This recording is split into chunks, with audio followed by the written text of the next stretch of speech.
নমস্কার। খুলুমখা মঞ্চে উপস্থিত আমাদের ইতিহাস, আমাদের মা বাবার পর আমরা যে শিক্ষাটা পাই, আমরা ওই শিক্ষাটা আমাদের মহারাজ থেকে পাই।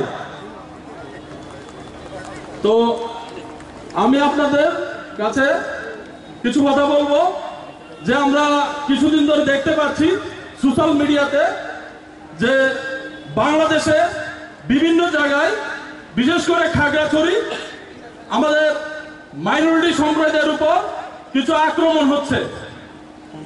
আপনারা জানেন যে বাংলাদেশে একটা অন্তর্বর্তীকালীন সরকার চলছে, স্থায়ী সরকার নয়, এমার্জেন্সি সরকার যেটাকে বলে। তো ওইখানে অন্তর্বর্তী সরকারের প্রধান উপদেষ্টা মোহাম্মদ ইউনূস আপনার সংখ্যালঘু সম্প্রদায়ের সকল সম্প্রদায়ের লোককে আশ্বাস দিলেও আপনারা দেখতে পাচ্ছেন যে সোশ্যাল মিডিয়াতে আমরা বাংলাদেশের চিত্রটা আমরা কিছু অন্য রকমই দেখতে পাচ্ছি। যে বাংলাদেশের সংখ্যালঘু সম্প্রদায়ের যারা আছে তাদেরকে সেফ করতে পারছে না। প্রত্যেকদিন প্রতিনিয়ত কোনো জায়গায় না কোনো জায়গায় মাইনরিটিদের উপর আক্রমণ হচ্ছে। তো আমি বলবো, আমরা ভারতবর্ষের ত্রিপুরা রাজ্যের মাইনরিটি, ওই বাংলাদেশের মাইনরিটি সম্প্রদায় ভাইদের উপর অত্যাচার আমাদের চেয়ে কেউ বেশি ব্যতীত হবে না, কারণ আমরাও এই ত্রিপুরা রাজ্যের মাইনরিটি।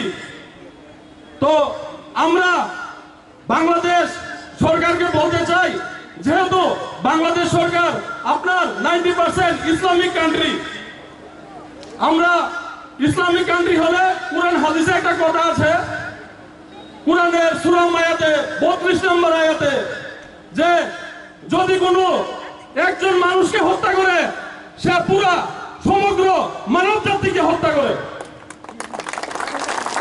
আমি আপনাদের মাধ্যমে বাংলাদেশ সরকারকে বলতে চাই যে আপনারা এই মাইনরিটিদের উপর অত্যাচার বন্ধ করুন।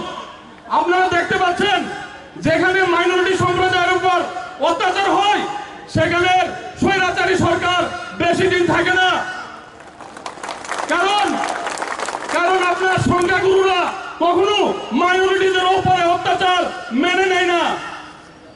কিছু পার্সেন্টেজ একটা সমর্থন করলেও সংখ্যাগুরু যারা থাকে তারা কখনোই মাইনরিটিদের উপর অত্যাচারকে সমর্থন করে না।